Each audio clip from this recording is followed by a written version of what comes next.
Hello and welcome to the Barrel Roll Newscast for September 8th, 2018. Today on the show, we're talking the Witcher series on Netflix, more on the DC streaming service, some information and updates on Brooklyn Nine-Nine, and THQ acquires an exciting IP. Stay tuned for all that and more!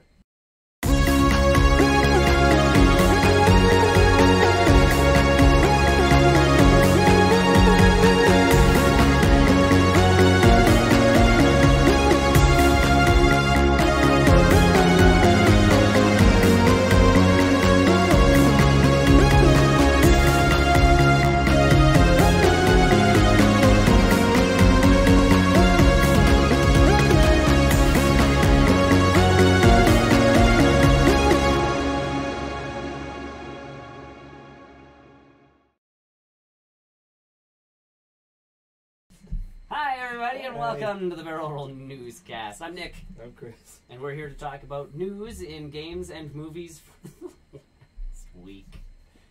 Pancake, out of all the places you can stand and wag your tail. But the bone is being... I know. There's two bones. Well, you've described this situation. I have multiple times. So either way, welcome to the Barrel Roll Newscast, where we will be talking about movie and game news from the past week. Starting off, kind of cool news. Yeah. We'll just have it. I like the tail on the camera now too. Just like right. Okay, I'm gonna push you this way, over the other dog. Grab the bone.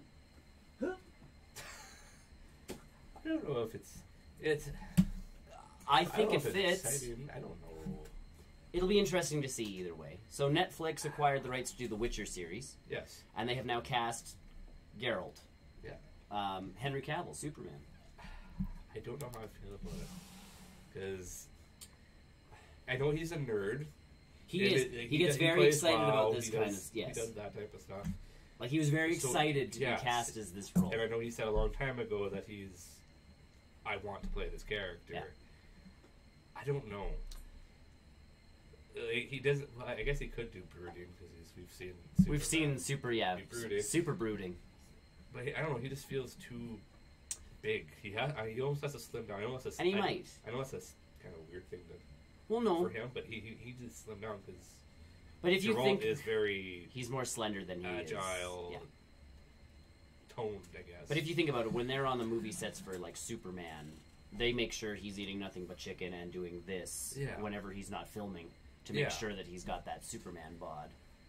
Going to this, he can probably be like, "Oh, I only have to like." The weights are 20 pounds lighter. Yeah, like, why are these only 5-pounders, guys? This is alright, cool. Yeah. I'm excited for his excitement. Yeah. And I'm also excited because it's also a Netflix series. So it could mean a lot of, I guess, rated R. Which fits The Witcher. And then I'm just hoping that everybody else involved is kind of on that page of, we're gonna make this true to the origin stuff. Unlike what is it, the Death Notebook or whatever Tony absolutely Death Note. Yeah, like that one. Yeah, they didn't stay true. This one, I feel like Cavill will want to kind of stick to it. Hopefully, the creators will want to be like, all right, we're gonna stick close to it. Yeah.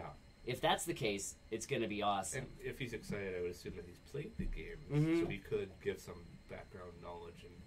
Because he was excited to play Superman, and if you listen to him talk about Superman, that's the Superman I want to see on the screen. Mm-hmm. It's just not what the directors. It's just not what the directors and the writers have chosen to put on the screen. So it's like, yeah, he is a giant nerd, and when he gets excited about something, it's like, yeah, all right, like that's exciting to me. But hopefully, so that's my part. Is I hope the Netflix people involved are like, all right, guys, we have 3 games and a bunch of books that we can go off of. Let's do this the right way. Mm-hmm. I think this is the first. Oh, Echo. I know they've done games and turned into TV shows with Castlevania. And that I think this is their first live action. I think so. I want to say this is the first live action for a game. So we'll see. It's gonna be weird seeing him with white hair and like almost overly pale face. Yeah, like super pale. At least he kind of gets to grow part of a mustache for this one. Whole beard almost. So, well, and again, that depends on how you play The Witcher, because you get to choose a lot of that stuff, but he usually starts off with scruff. Yeah. we'll see. Yep. I'm skeptical. I am cautiously optimistic about this one.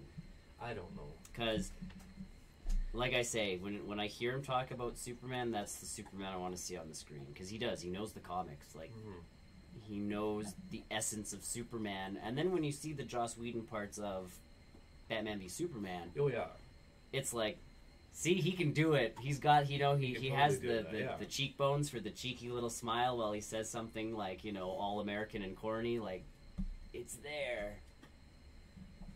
Yeah, I don't know. I'm with you. I don't know. I can't think of someone else though. No. No, I honestly, when they were like, we're making a Witcher show, I'm like, see how it goes. Right. I don't know the Witcher series that well. I've only played part of 3. See, and this is one of those ones where, like I even said with the Warcraft movie, they should just go full-on CGI. Like, let CG Project Red pretty much make a show. Yeah. With just, like the model's already done. They can make a gorgeous looking animated show. Voice it. Yeah. And then just... I feel they're going to go live action. They definitely are. Yeah. I'm just saying, like, same thing with the Warcraft movie. I'm sitting there going, why are they casting people? Like, they make the most gorgeous cinematics in the entire industry. Give it realism. Even if they toned who cares? It's a Warcraft movie. If I want realism, I'll go over to, like, the Lord of the Rings stuff. Oh, that's something we could have added to the thing. Here's a weird minor segue. The Lord of the Rings, so it's getting that the Amazon Prime show. Yeah. It has also been picked up. The IP has been picked up by a larger studio to do it like AAA MMO. So they've already tried to do Lord of the Rings online. It was already a thing, and it still is. You can still go back and play Lord of the Rings online. I don't know if I want to. But it's no, you don't want to. I tried it way back when. And then, so now, another studio's picked it up to bring Lord of the Rings online back. Alright. I feel like at this point with that whole series, we're kind of beating a dead horse. We really are. Like, and here's the thing, like, in movies, games, everything, we're just beating a dead horse right now. Tolkien wrote a lot of stuff. Like, he had a lot of extra junk to the Lord of the Rings universe. Like, he has history upon history upon history upon history upon history. Like, he has stuff. Yeah.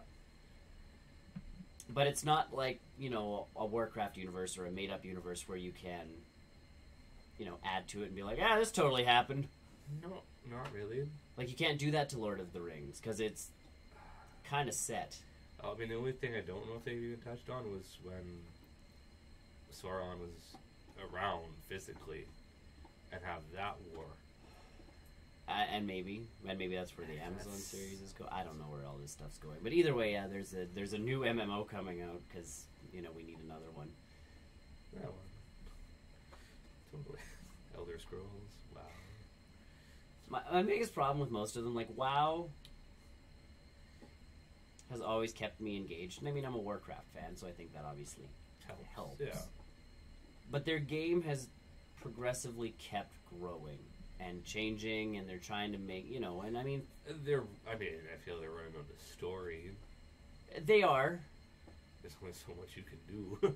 And that's where I think it's nice to settle into, like, as much as people are complaining that this war in Battle for Azeroth kind of just started. Yeah.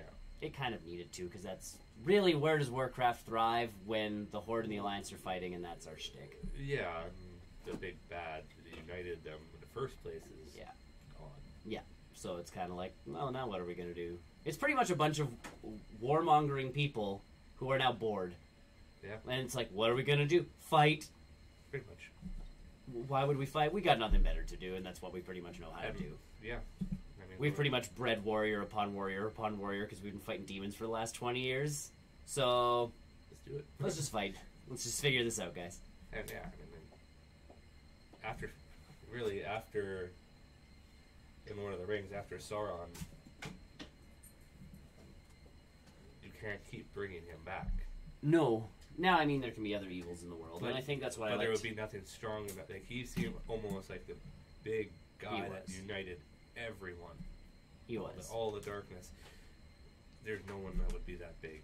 No, so like in my mind, there could be a really good Lord of the Rings MMO, and it would just have to be based on, oh, you're going to travel through Mirkwood, because Mirkwood's huge and it's full of evils.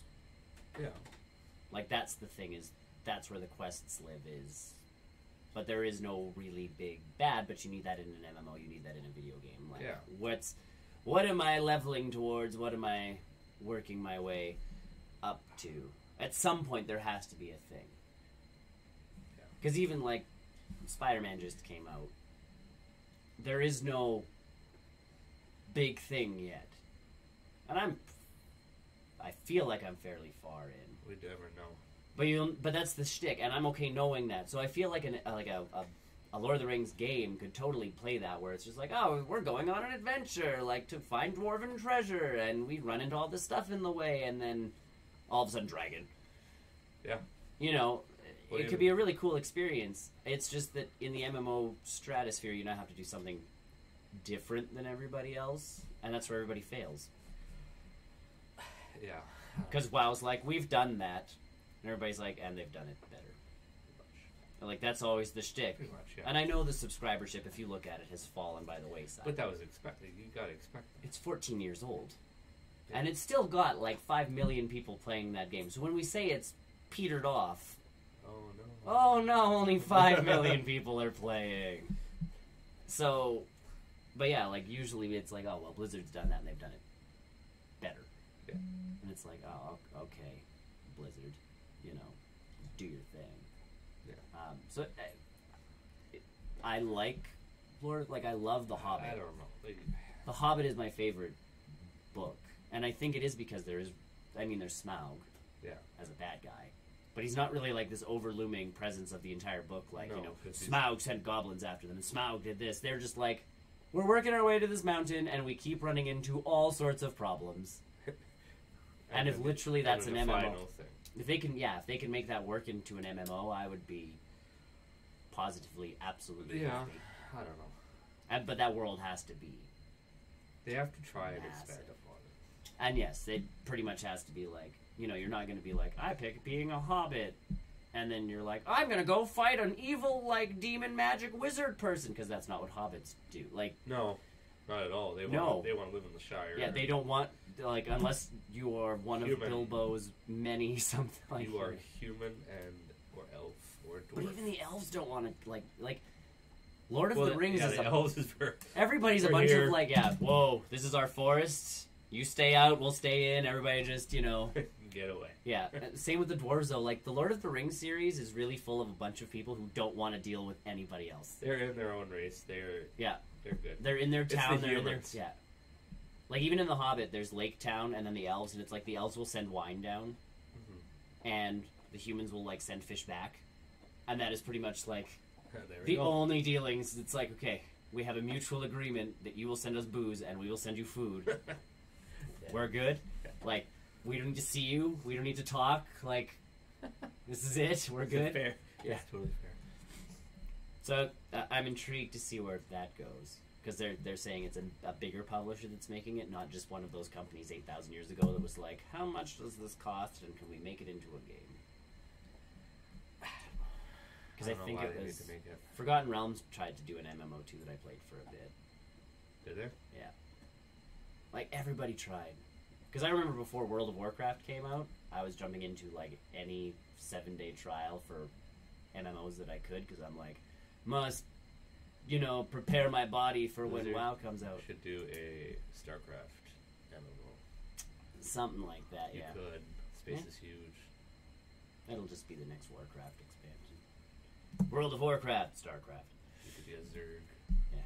Third faction. Yeah. All of a sudden, like, you know, the Draenei are just like, we've sent something weird. We've sent a ship up to, like, investigate, and all of a sudden, like, a Protoss ship just, like, beams in. It's like, what? Yes. And then Diablo pops out of the ground, and then all of a sudden, it's just Heroes of the Storm. I was going to say, isn't it Heroes of the Storm? Yeah, pretty much.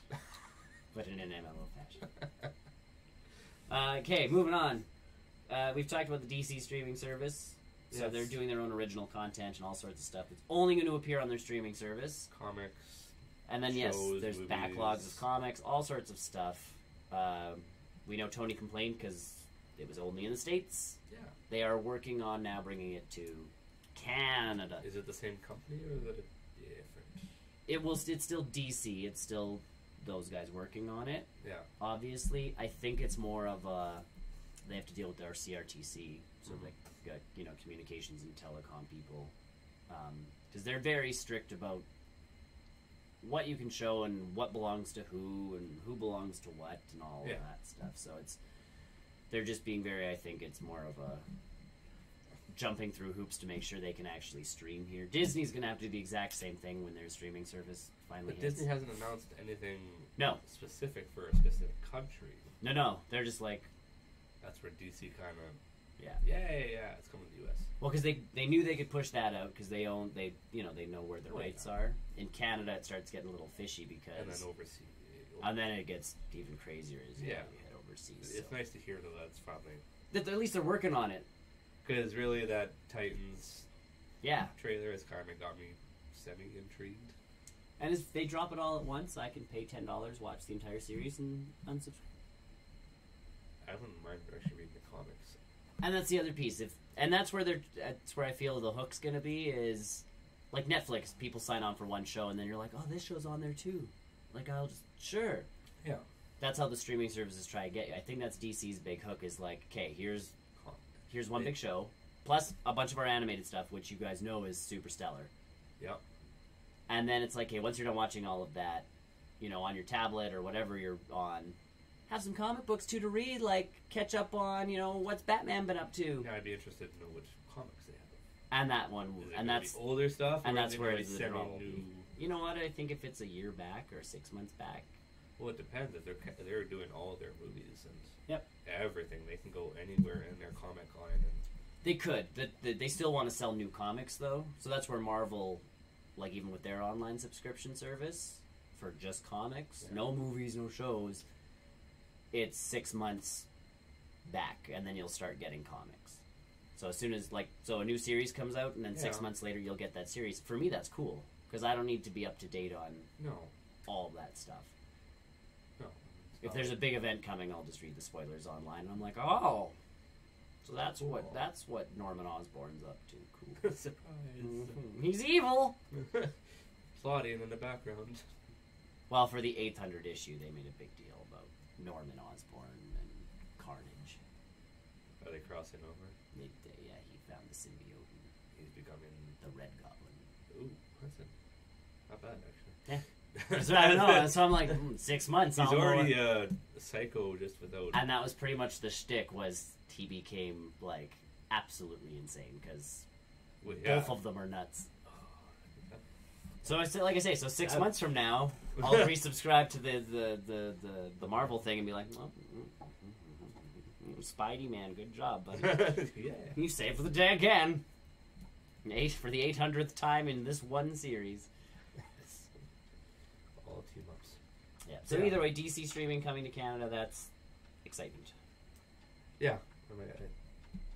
I'd be interested if the price was and then that's decent. That's the other piece. I'm at maybe $15. I feel like they're not going to go that expensive. A dog with tail. Keep moving. There you go. We've got 2 of them fighting over 1 bone, and there's like 6 bones in this house. She's like, she has the bone, Chris. Chris, I'm not going to help you with that. She has the bone. Now love me. Earthquake. As I earthquake the table, because I'm huge. Next up, this was exciting news for me. I love this show. Yes, since you watched it 8,000 times. I'll say. And then people point stuff out online, and I'm like, how did I not catch that? Either way, Brooklyn Nine-Nine was canceled on Fox. Came back on NBC 33 hours later for 13 episodes, and I'm like, that's okay. Like half a season, that's okay. Like mid-season, and then starting in spring. So yeah, it's a weird mid-season start. They've now been bumped up to 18 episodes. So the internet has kind of gone 2 ways on this one. They're like, oh my god, it's the series finale, and they gave them 5 episodes to wrap it up. No. And then there's my thinking where the writer's room got together, wrote 18 really good episodes, didn't know what to cut, went to NBC, and they're like, so can we have more? Please. And NBC's like, Sure, because the internet's been like, you know, Yeah. going crazy for you people. Fine. Absolutely. Like, if it ends well. yeah, like we can do no wrong with you people at this point. So, sure. Yeah. But it's... And it does. It takes over everything. Like there was a subreddit today, the Arrow subreddit. There's someone's doing the Goonies live. Yeah. And there's a character from Arrow in it. Like he's gonna be in it. Okay. Well, there's also 2 people from Brooklyn Nine-Nine. So on the Arrow subreddit, the top comment on this picture, 9-9. And then a bunch of noise, toy, like, and you're just going.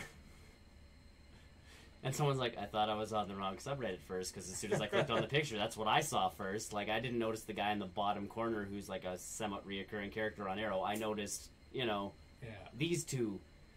And it's like, yeah, it just takes over. Like, NBC did a really good job. So, yeah, I feel like the extra 5 episodes. Sense of why they even got rid of it. They were getting rid of all their live stuff, or their people, like, comedies with actors. Because they're going out of business? No, it was just it was just a move by, you know, one of those new executives comes in and is like, nah, get rid of all of these stupid, like, multicam sitcoms. Just, we're going to go to this. It was dumb. Yeah. It was a dumb move. But NBC's winning off kudos of this. to NBC for even picking them up and then adding. And yeah, so just someone's who like... knows? Maybe we'll go up to 21. Yeah, 23, 21. Like, it's, you know, hell, let's go for like a 30-episode season. Why not? That's starting to fall. Yeah, 9-9. Right now. Next month. Yeah. You better have those episodes done. Yeah, start filming like really quick, guys. So yeah, I thought that was really exciting. It is, yeah. But yeah, there's like the doomsday people who are like, oh my god, the show is done for, and they're getting 5 episodes to wrap it up. And I'm like, I feel like someone on the show would have said something. Yeah. Like when they announced, you know, 5 new episodes, it would have been like, guys, we made it to 18 episodes. It would have been like, okay, so we've been in talks with NBC. This is going to be our last season, but they gave us 5 more episodes to wind things down. I think so. Because most fans at that point would have been like, okay, like, thank you, you saved our show, and you're going to let them wrap up. Who knows? If I'm wrong and they have to wrap up, cool, I got an extra season. Yeah. And as long as they know. Yeah, I don't see it ending. Because I don't see it ending either. No, I could see well, no, they'll stay at a mid-season. If it does well enough, I'd say they move it to the fall, but I think NBC has enough shows. Right now they have enough shows, I think. They don't need okay. that. Yeah. So we'll see. But either way, like I'm hoping it stays on Netflix, because really it's a new... Same distributors, though. So NBC's always owned the show. Have they? Yes, they just didn't own the broadcasting rights to the show. Oh, okay. So hopefully it still stays on Netflix? I'm assuming. That's the way I watch it. I buy the new seasons on Google Play, so as soon as like they come out, I can watch them. The only shows that are really bad on Google Play in Canada are HBO shows. So like Last Week Tonight takes a week to last week. So yeah, it's like last week tonight. So by the time it's like, you know, the internet's like, oh, can you believe this? Like, you know, conspiracy, blah blah blah blah. And I'm going, and then the week passes, and I finally watch a show, and I'm like, oh, that's what everybody's talking about. All right, should probably just pay for HBO at this point. It'd probably be easier. Just for a year. Yeah. And once Game of Thrones is done, you just let it go. Just let it go. I mean, actually, Ballers is apparently really Ballers good. is supposed to be good. It's on Crave, the first season at least. So that's kind of I'm like, all right. There's so many things I have to pick up on though that I'm just like, I don't know. Oh yeah. And last bit of news, and this one kind of ties back to that almost the Lord of the Rings. Yeah, kind stuff. of. But there was a game that came out a while ago now. Okay. Yeah, back on the PS3, I know for sure. I was gonna say 2000. Oh, I couldn't even guess a year. 5-ish, 6-ish, sure, 7-ish, somewhere around there. Either way, THQ Nordic has picked up the IP for Kingdoms of Amalur, which was a very it was a fantasy game. Very high fantasy game, you know, elves and humans and that very kind unique. of stuff. I think very unique graphics. Yep. Kind of look. Well, because the look was essentially done by very bright and colorful. Todd McFarlane. Yeah. Of Spawn and other assorted comic. Obviously, he's done Spider-Man and all sorts. Like he's been in the comic book world forever, creating creatures. You had R.A. Salvatore writing the story and the characters, and there was one other person involved, and I think it was the music, and he was from somewhere too. But that was the thing, is they kind of, these three guys got together and they're like, what if we made a video game? And it was a great game. And it was a cool game, and they got together and they kind of made it, and it was I think supposed to be an MMO. And then they backtracked because they're like, whoa, this is going to cost way more money than we were anticipating. But they had already built the world and da-da-da-da-da-da. So then they made it a single-player game, and then they ran out of money. So then this baseball player from the States was like, I will fund your game, or he was funding it. And he's like, we need more money. And so he got this grant from the state of New Jersey. And whatever, like, he didn't hold up his end of the bargain, so the studio was actually owned by New Jersey. Yeah. So when the game came out, it was legitimately, New Jersey released and funded this weird video game with the combat was cool. It was a great game. Yeah. Cool story. It's been a while since I've played it, but I mean, yeah, the story was fun. Great. It was there was lots to do. Very huge open world.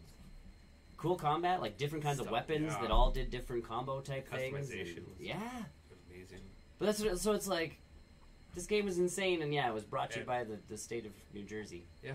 But now it's going to be brought to you by THQ, who has done a very good job of... Lately, yes. So, not THQ, because THQ went under. Nordic. So THQ Nordic. So when Nordic picked up THQ and a bunch of the Darksiders franchises and all that stuff, they've kind of been on this hunt now of like, what other IPs can we get our hands on? Pick up more. They have from Studio 38, I believe it was. I think so, yeah. But this is the big one for me. This is the biggest one I think that was out of the count. I think Studio 38 really did much. No, they did one game essentially and went under, and all of their, like I said, all their little stuff was there. They ended up belonging to New Jersey, and New Jersey's just been like, we can't make games, guys. Like that's not what it's not what states do. Nope. Sorry. We got other things to do. Yeah, we have to run things like a city and whatnot. Yeah. I'm hoping this brings a sequel out. A sequel, Look, I mean, look how long Darksiders took. Yep, and I'm excited because I loved the first Darksiders. I loved the second Darksiders. And then THQ. And then THQ went under, and I went, well, there goes Nordic that series. And Nordic picked it up, and it's like, are you going to make more? And now we have 3 coming out. And now 3's coming out? Sometime. I can't remember the release date on that one, but... No, me neither. But they're bringing back these games that are kind of went under the radar for being good. Yep. Or underrated games, I guess. I'm with you, because, like, Darksiders to me was a fun adventure game, ride around, beat stuff up, and then all of a sudden they really switched it up with the second game. Now they're switching it up again with the third game, and I think that was the cool appeal to Darksiders was I think it's the different aspects of each horseman was different. And horse people now. Yeah. Horse. Well, yeah, but sorry. The new Pestilence is. Yeah. It's Pestilence. Is a new one.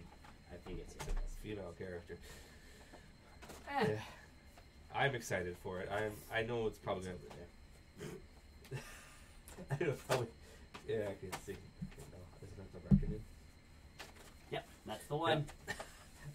I could see it taking a while for even a sequel to come out.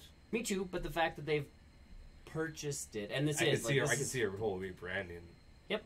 Like start over from scratch. And they could, because it's not like Kingdom of Amalur. Like people are going to be like, "Hey, this doesn't fit with the first game." Hardcore fans that still play it. The 2 people. Because like you said, good game, fun story, good I remember nothing. I remember nothing. I remember nothing, but I had fun. I know I have a lot of trophies to try and get on that game because there were a lot. Yeah. And there were very specific things. So I really felt like that game was Warcraft single player to me, in a very weird sense. Yeah. And that's why I loved it, because it was like I don't have to log in online. I don't have to. There's something about the fantasy world like the orcs and the elves and the, but done right. yeah. And that's always my thing when a lot of games come out. It's like, if you have the dwarves and the, like, you know, the Hobbit-esque type halfling creatures, like, Yeah. how fantasy are you going? And I think that's where Salvatore helped that, is because, He's you know, used to that. the Forgotten Realms series and Dritz and all that stuff, it's, you know, you're essentially dealing with D&D, which has leagues and leagues and leagues and leagues and leagues of different, you know, races and creatures and this and that and everything else. So he's just like, yeah, you need, you know, the dwarves that dig and the halflings that do this, and like, you need this rich environment of different people. Yeah. And hopefully when they do this, if they do the sequel, that they bring all these things, people back. That would be my hope. You're not just buying the IP and being like, guys, it's a fantasy game. We can make it our own thing. Because the thing that made it really cool, was the talent that was behind involved. everything, yeah. And I can't see Salvatore being like, no, unless they're like, we'll give you 2 pennies. Is he still writing the Forgotten Realm Oh, books? I've lost track. Me too. I have not bought one in forever, but yes, he still is. Well, I keep seeing them in Kohl's. I don't know. I don't know how old those books are. I don't know if I have them already. I don't know if I was like, Dritz, I don't know what happened to you, man. Like, the last book I read, a lot of people died. I finally finished the 4th one. Oh yeah, no, like, I think on his, like, 18th book, he finally just kind of hit reset and was like, Dritz, go have different adventures without all of these people. Oh, good to know. It takes a long time to get there. Well, because he alludes to it coming, because, I mean, he's friends with humans. Yeah. And he knows that the human, like, and you know, dwarves and... Yeah, like, you know that he's going to outlive all of these people. Yeah. Yeah, so that's kind of where... But it takes, like, 18 books, and R.A. Salvatore's finally just like, okay. Dead. Yeah. You know what, Dritz? It's time to, like... Or they go off and do their own... Or, they just, it's like, I need to go do this. And he's like, but I need to go, you know, kill this thing. And they're like, all right, bye. And you're like, oh, okay. But, you know, it's a cool thing where all of a sudden he's like, you know, well, all the people I used to adventure with are, you know, pretty much gone now, and I need to figure out who I am without these people. He's Logan. He is. He is that Wolverine character of, like, I've lived too long, and... I know everything. But he's met other elves who have kind of told him, like, you know, it's more of a...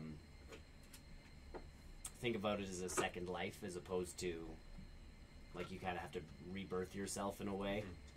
Like, you're still Dritz because you've had all of these experiences, but you are now Dritz detached from those identity. Yes, you're detached from those experiences, and you can go and do different. Like, take it as an opportunity to go do something different. And it's like,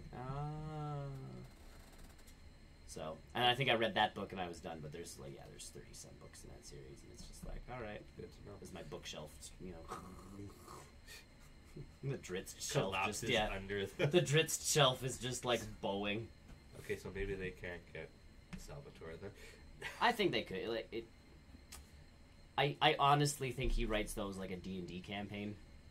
Good. In my brain, that's because he pumps out so many of them. It's like that one crime writer who's got like 3 books every year that come out, and you're just going. Well, no, can't be Not Clancy. Clancy. James Patterson. Right. Yeah. He's always got like it's like new James Patterson book, and I'm like, how surprise? Do you just like sit there one night and go, a guy died. Here's how he solves it, and book done. Maybe. Like I'd like to know the process of some of these guys, because I feel like Salvatore's kind of like he's sitting there with like a bunch of dice and a bunch of character sheets. How does he do this? We know Dritz has to live. Well, because in all honesty, like when I played even the Warhammer stuff at Graham's, you know, a 3-hour session, you can get a pretty big adventure done. He just played this with his friends. Yeah. Hold on, guys. Let me take some notes. He said what? Yeah. What did you say again?